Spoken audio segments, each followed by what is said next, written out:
sell in May and go away, they say. Well, not over here at Crypto Banter. That's not what we plan on doing. We plan on 10xing our entire crypto portfolio, or at least our trading portfolio, that is. And I'll give you more details on that in today's show. We have a trading competition which is currently going on, and I'm allowing you guys the opportunity to pretty much follow along with the exact trades that we're taking. Therefore, you don't have to put in any guesswork and get confused. I'm going to give you the stop loss, the entry, and the take profits, and really hold your hand along the way. So feel free to join along. I'll give you more details. If you have a look here at the crypto bubble chart, you can see that prices are selling off, but we will be unfazed by this in the competition. Come bull or bear, we plan on 10xing our accounts in just 30 days, which is pretty much a challenging task. That's why it is called a trading challenge. It is going to be challenging due to the time constraints, and it'll be dependent, of course, on the volatility that the market does provide, which currently looks pretty good. You got PEPE up 81.2%. So in my short time off, I see that I missed a mammoth meme coin season that's currently been going on, but it's probably reached near the end of it, if you ask me personally. Usually once the masses start to catch on, then you know you've probably neared the end, and there will be a little bit of a deeper pullback, but that might be an opportunity to reload into those positions. Be careful with things like PEPE. I remember the first time that we looked at it, we said that it could potentially be a buy the dip scenario. Price then turned over, went down a lot further, and now it's pumped back up, right? So it's pumped back up, but where it's pumped up to is still significantly lower to the last time that we looked over it. So don't be confused by the 80 to 150% pumps. When you go up 80% from 90% down, it's not really that much. You're still down about 75%. So keep that in mind. Next, very, very important week ahead. Economic data, high impact events. We have Wednesday. Pretty much everything stems around the FOMC meeting as well as the interest rate hikes. And then we have the PMI data, which is also going to be coming out. That paired up as well with the earnings reports, which are coming this week. So the big ones, at least for crypto, we know Coinbase does have an impact on what's going to happen within crypto. And then the big one, which is going to affect the S&P 500, is of course the Apple earnings.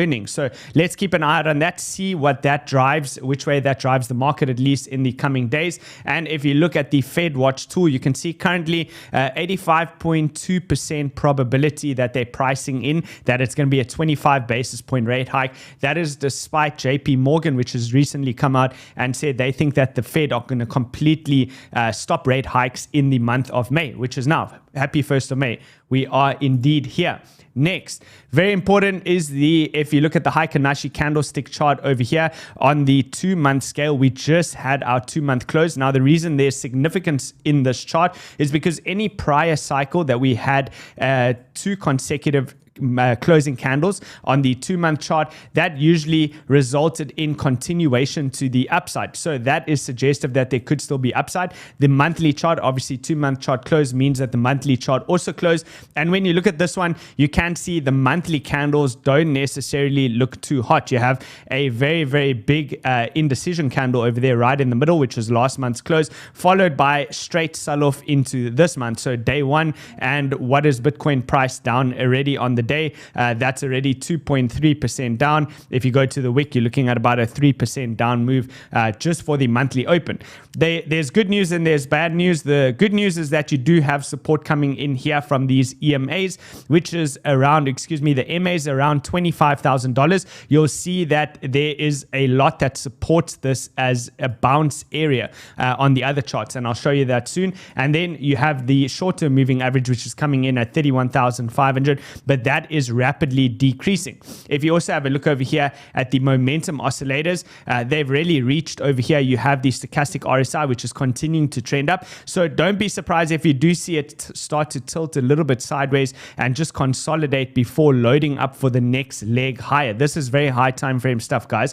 Very, very high time frame stuff. The RSI, the white line over here, has recaptured the moving average. The moving average is starting to curl back and flatten out. So you'll look at this starting to turn up, and then maybe that RSI comes back in. What is that indicative of? Basically, any pullbacks that come into these regions where the RSI comes into the moving average, the yellow one, is essentially an opportunity to get long back in the market. That is for a long-term trade. or an investment, I should say. And then if you look at the MACD as well, the MACD histogram has completely lightened and approached the zero line over here. It's very, very close to crossing over the zero line. If the month of May continues to consolidate, let's say it's a consolidative month, meaning that price action is just simply running sideways, then that's okay. That means that it will probably still continue to lighten on the histogram, so start to move up. And then if the next month, so June, Bitcoin can start to crack above that 40K region, then you're going to expect that the histogram is going to turn green. But the more important thing is the histogram starts to cross over the zero line, and that gives a chance for these moving averages to follow, which would lead to higher prices. That would give you enough momentum to break above these high time frame moving averages, so the short, the medium, and the long term, but on the monthly chart. And that creates for a healthy environment. So something like this, if you have a look over here, once you have that posturing with the moving averages, with the short above the medium, above the long term, then you have a very healthy environment. Then you have the opportunity for Bitcoin to go into a major rally. But expect that this would be consolidated for a while, so meaning price action will continue to range between, let's say, maybe 25 and 35K. It might bounce around within this region until such time as those moving averages move up.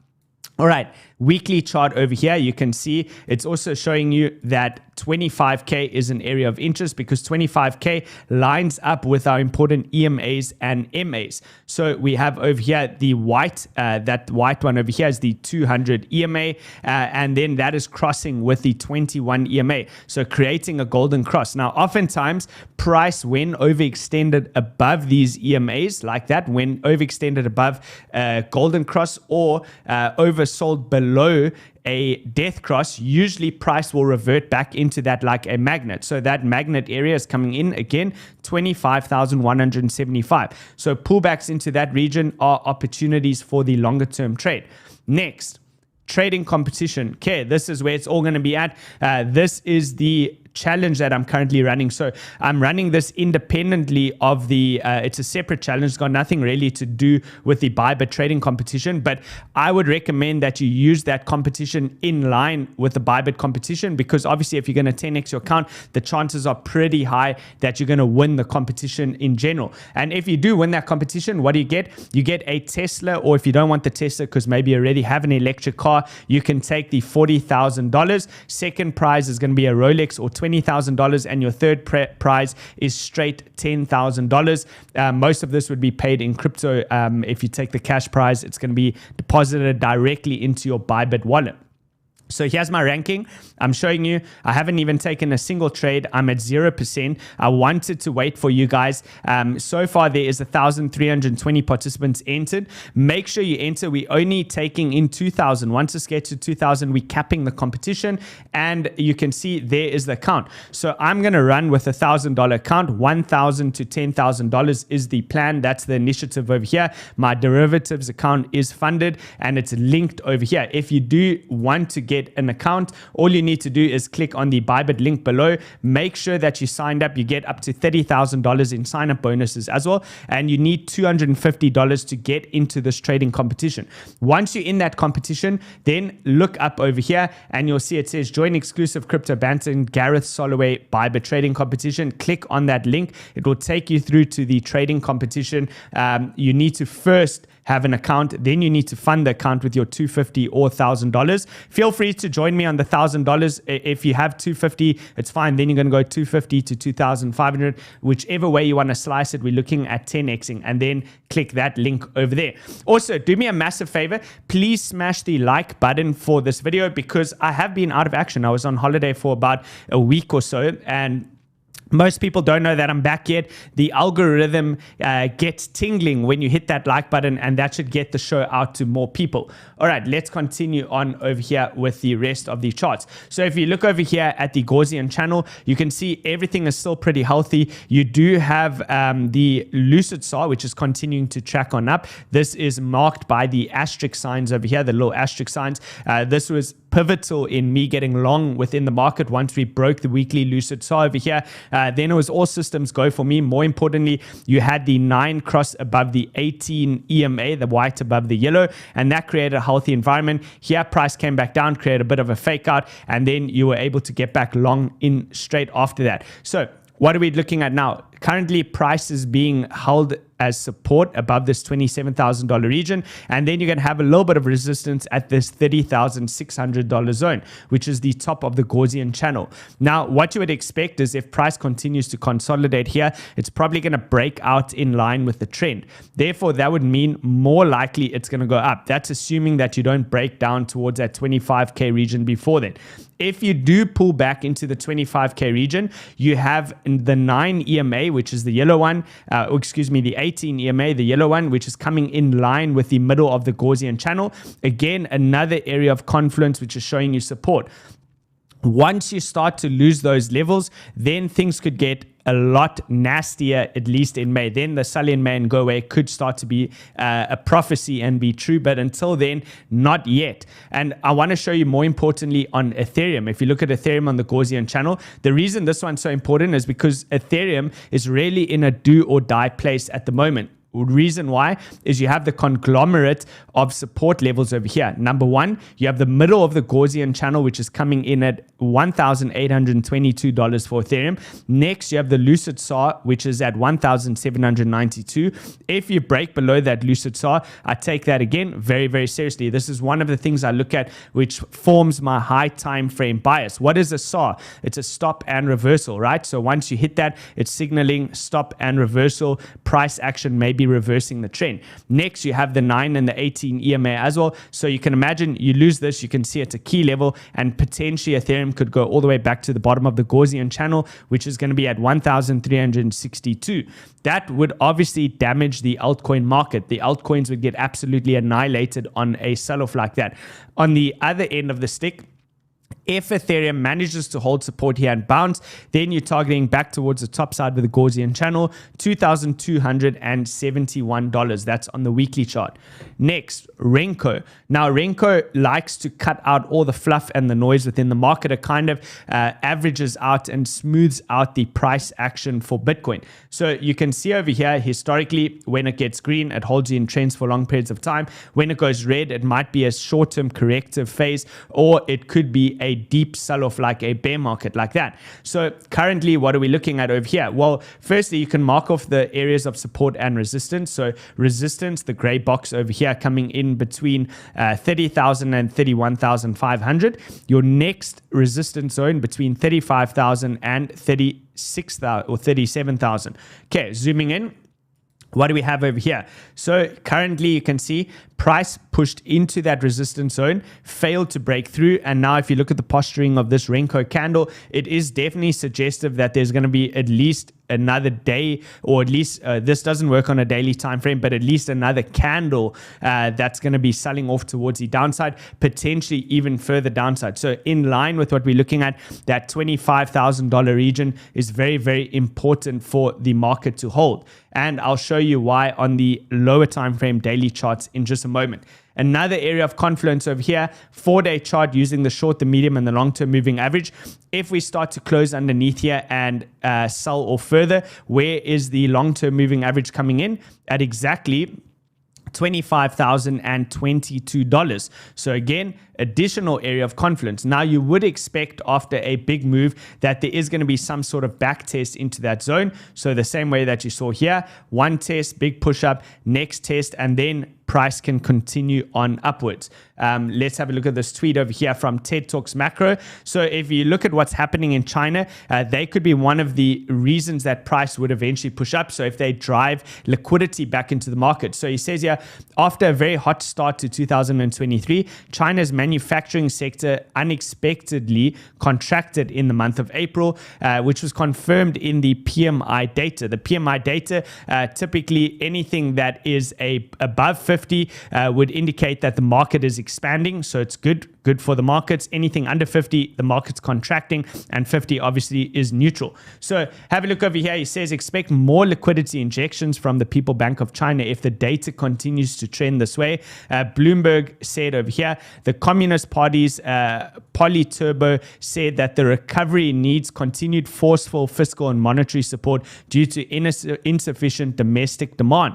And what does that mean? That essentially means that they're going to turn the money printer on. So here you have the liquidity chart chart for the People's Bank of China, we are still yet to see that same injection which we saw happen in January. So this is the injection that took place in January. Massive move up here, and that led to obviously Bitcoin rallying off of the lows of around that $16,000 region, all the way up to where we got, which was about $30,000 give or take. So same thing over here. You're looking for this histogram to tick on up. We will keep an eye out on this and see if that is indeed the case. When that happens, usually the US follows suit, and here is the US liquidity. So you can see the US liquidity has slowly started to change its trend. So marked by the downtrend over here, started to break through. Let's see if there is some sort of trend line regression over here that bounces off of that, and maybe they do inject liquidity. I don't know if many people are trading this, but it is interesting nevertheless. And then our poor stablecoin market is still getting absolutely annihilated. We want to see the stablecoin supply tick on up and at least move sideways, right? We need at least see this holding support at this 118 level.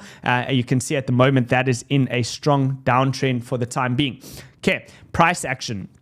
So we're looking for a range to establish. I mentioned this many times in the prior months and weeks that we were looking for a potential range to establish for Bitcoin, which this would become the new range. So again, that lines up with what I'm looking at. I want to see price action come down into that 25K region to see if indeed this is going to test as a potential flip in from what was previous range high into now support, and now call that the new range low.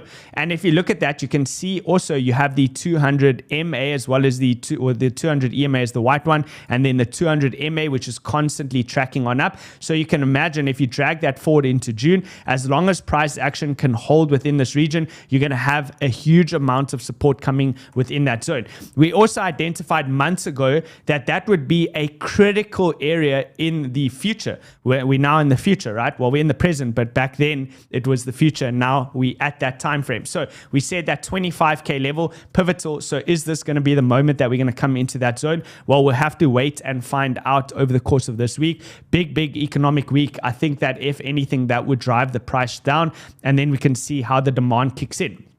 Now, there is something that you need to be cautious of, and that is, of course, a deviation. So yes, we're looking for a new range to establish over here, but this is ultimately the prior range that we had, right? So looking at Bitcoin on the daily chart over here, you can see we held the range between $18,000 was the range low. The prior range high was $25,388.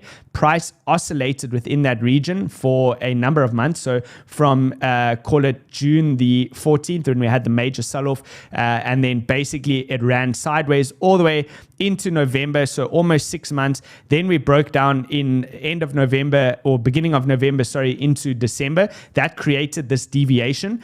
And now we need to be careful that this is not going to be a deviation. So the hope, obviously, if you're a bull and you're holding a lot of spot positions and you want the market to be healthy and continue on up, then you'll be looking for this, right? You'll be looking for your new range to be established between 25K and around this 30K region.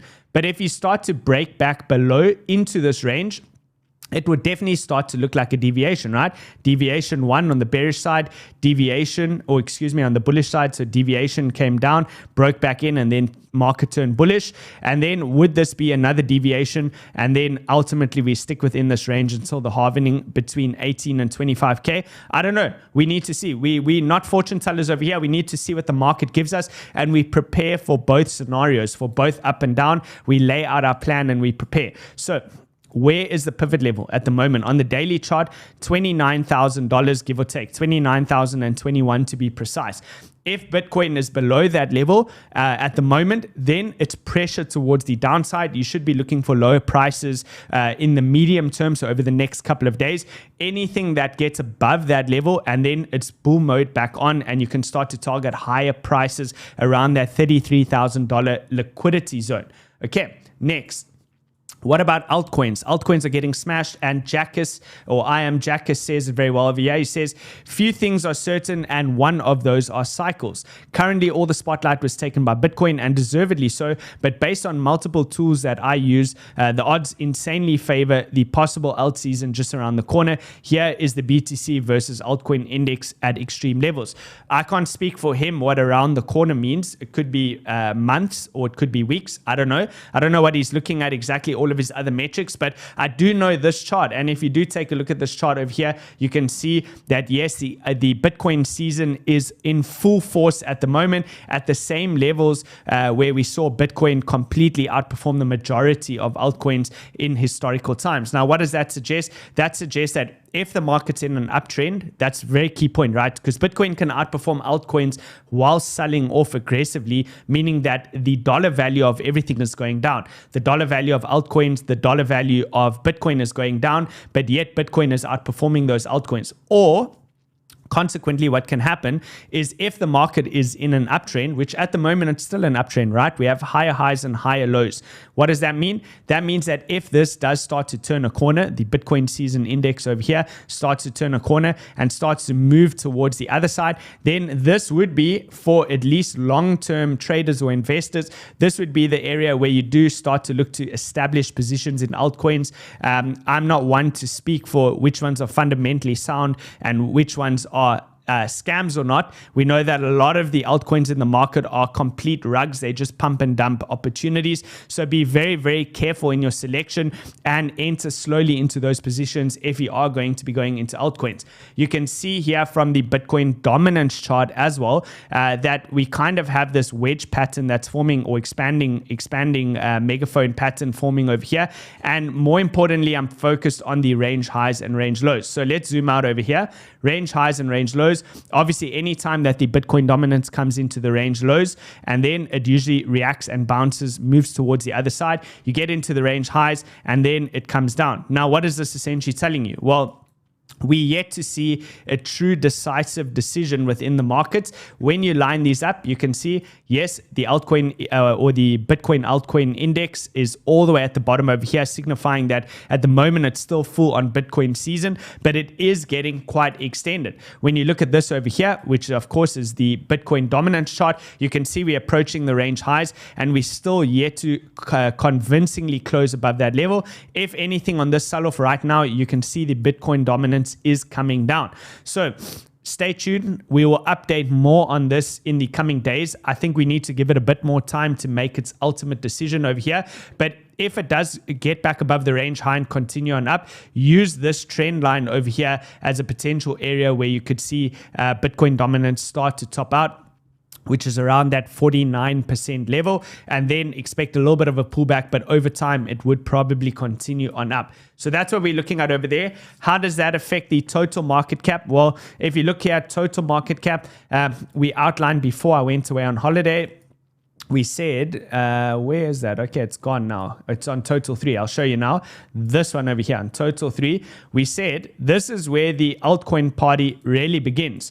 So you don't want to front run this too aggressively. Look at the fake out that you had over here on total 3. So it's been lower high after lower high after lower high. We started to range sideways over here. So the extremely strong downtrend definitely has started to slow down, but it doesn't mean that it's ready to rally yet, right? You need to first get convincingly above this 402 level. Then it might be an opportunity to take some shorter time frame trades on altcoins where you could target towards these high levels. Once price gets above here, so if you start to see this and you hold above here, this would start to look like a massive Wyckoff accumulation pattern. And that is where the real altcoin party starts to begin, because that's where you have expansion to basically fill the liquidity that happened on the left-hand side. That is for total 3. But what is total 3 telling you as of today? Well, you can see total 3 is telling you as of today that yes, it's just basically a fake out to the upside, and it's coming back down on the 3-day chart into the range. And therefore, what do you expect? You treat ranges as ranges, and what do ranges do? Ranges hold the range, and they basically move like this between the top and the bottom of the range. And therefore, your first target is the mid-range on total 3 at 348 billion. Your next target is at 302. And then you can take it from there once you get to the extremities. Always do your trading at the extremities. So if you are looking to get into any altcoin, the earliest you'd want to do that is at the mid-range over here. And then the best case scenario would be if you started to see it get towards the range low. That's an extremity, right? We do our business at those extremities. Next, you have the S&P 500. So the S&P 500 obviously had a big move up over here. Let's see what the earnings reports do. I can't consider this a proper breakout yet, and there's a couple of reasons why. One of those reasons, this is on the futures chart, is that I know that there is an enormous amount of resistance over here. So this is a lot of underside resistance, and we identified when this chart was starting to change from an extreme downtrend into a more ranging market. We identified that months ago. So I'm not saying that I wasn't, I definitely was long near this region over here at this 37.81. But now once you're coming into this zone over here, is it really worth going long into that level? I don't think so. I think it's better to wait for a convincing breakout above this zone. So again, same thing as ranges and resistance. You have to treat it as such until proven otherwise. And therefore this is resistance until such time as you convincingly clear. So convincingly clearing this level would mean a big push up, come back down, retest that level of support, hold it. And now you have a low, a higher low over here, and then you have your next high low, but more importantly, that next higher low forms above the resistance zone, and then that's an opportunity to go long. Until then, I have to treat it as a range and resistance, meaning that I'll be looking for this to potentially push back down, but we do know that this is hit here a lot of times, right? So we've come into the zone 1, 2, 3, 4, 5, 6 times. It tried to push through the upside. Eventually that level is going to crack, and I would assume that it's going to be up to what happens with the FOMC meeting, what's said at that meeting, and then also the rate hike will be a determining factor. Next, the dollar. You have the dollar index over here, still hovering around the same level since I left, but it's holding above this 100.81 level. So I would say anything above this 100.81 level, which is the liquidity zone, which set the prior lows, as long as the DXY holds above this level, I would have my ultimate target coming in towards the key yearly level at 103.49. Call it for a bearish retest or whatever it is that you will. So meaning that the dollar is going to push up into this zone, and then we can see is it going to turn over once there. So basically bullish on the DXY until such time as it breaks properly below this liquidity zone. This is more just a no trade zone for me at the moment. Next, Bitcoin over here, you can see the RSI. The RSI continues to trend down, showing that there's not that much strength in the market at the moment. The OBV also continues to hold against this trend line, and it is trending down. Price action though, trending up, signifying the divergence over here, caught within a parallel channel. You can see we're currently coming right into the middle of that channel. As soon as you start to close below that level, then your next target, right, bottom of the channel. And where does that come in? Assuming it happens in the next couple of days, right around that $25,000 mark. So that would be healthy. That would be healthy for Bitcoin if you could see this oscillate within this region and get one more sweep or test of that level. That is for the high time frame though. Daily chart as well over here, you can see, okay, there's a lot of liquidity over here that's building up from the shorts above here. Don't be surprised with the FOMC shenanigans if you see wild price action, which could literally move between this region of 27,360 all the way up to potentially this $31,000 level, basically wiping out both the stops on the short side as well as the stops on the long side. So players that are long and short, you can expect there's a good chance that price action does something like that. And that's what I'd be looking for, by the way. I'd be looking for, if price does come down, move below this gray box. I don't blindly long over here at 26.5. Wait for the reclaim. That creates a swing failure pattern, right? So the swing low basically gets eradicated over here because price quickly comes back up, leaving a wick behind, holds above here at about 27,400. That opens up the door for the long opportunity. Next target would be to wipe out the shorts over here, which had ample time to get into the market. And then I'll take my profit over there. Still the ultimate target for me around this $32,000 level. It takes a long time to play out, guys. You can see since I've been away in the 1 week, not much has changed. This is what these markets do. when you're in a transitionary phase, the market tends to just kind of oscillate and move sideways for long periods of time. All right, Bitcoin over here, you can see it's setting in lower highs throughout. Here you got your liquidity, right? Liquidity on the left-hand side, this whole 30,700 region, you can pull that box across. Liquidity building up with the lower highs, so lower high, lower high, lower high, lower high. What does that mean? Short stops everywhere over here. And then price currently bouncing off of that 200 EMA. If we do start to lose that, then I'll look down again as I've shown you on the high time frames. In line with that, we're still waiting to confirm this as a SR flip. So from resistance into support, that was the prior range high. Quick sweep into there and up, that would be pretty bullish. Cool.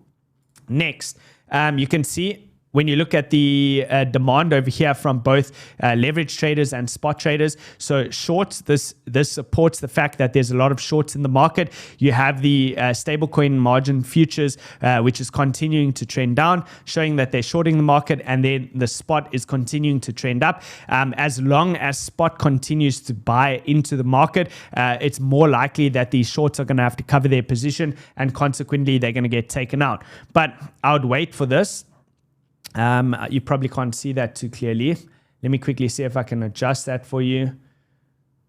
Oh, is that going to work? Here we go. Make that nice and bright. Okay, let me know in the comments, can you see this? This is the funding rate on the hourly chart. I would be looking for extreme red. So if price does come down into that 27K region, I'll be watching for extremely negative funding rates over here, suggestive that shorts are 100% trying to chase the price down. And then that will be marked with this over here, the stablecoin futures one, the white line, showing that they're chasing price towards the downside, but spot is holding up. That would show me that more than likely there's going to be a short squeeze which is going to take place, and consequently when price creates that swing failure pattern, so breaks down, reclaims higher and holds that level, then you can expect those shorts are going to get squeezed. They're going to be forced to cover their position, and then prices move up. I think that's about it, guys. Please make sure you smash the like button. Also, again, I want to remind you, the trading competition, you can win a whole lot of money, and all you have to do is click on that. Let me quickly show you the Discord. That's very important. In the Discord, there's going to be a link over here. It says 10x your trading, 10x trading challenge. So click on that link over here. I just told the guys, watch today's show for the full explanation. Join me in 10xing your trading account in just 30 days. Definitely a big challenge. I will say so myself. It's not easy to 10x an account in 30 days, but we'll give it the best shot that we've got. All those trades will be dropped in here. To get into the Discord, you need to click on the link over here. Go through to the Discord below. Here, it shows it on the bottom.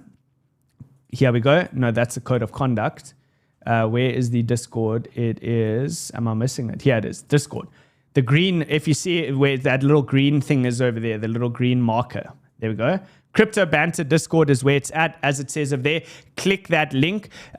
Look, I will also drop the trades because I know a lot of people say they struggle to get into the Discord. I will drop the trades as well on Twitter that we give in the Discord, but it's going to be delayed because obviously this is for the VIP Discord members, and all you have to do to become a VIP Discord member is use one of the trading links. So sign up to BitGet or ByBit by clicking on the link below. You may as well do the ByBit one since you need it for the competition. And then basically, once you're in there, we'll be able to let you into the private group. If you don't get in for whatever reason, because there's a delay in getting in, I'm going to drop it on Twitter, but it's going to be delayed by about 2 hours just to make it fair for the Discord members.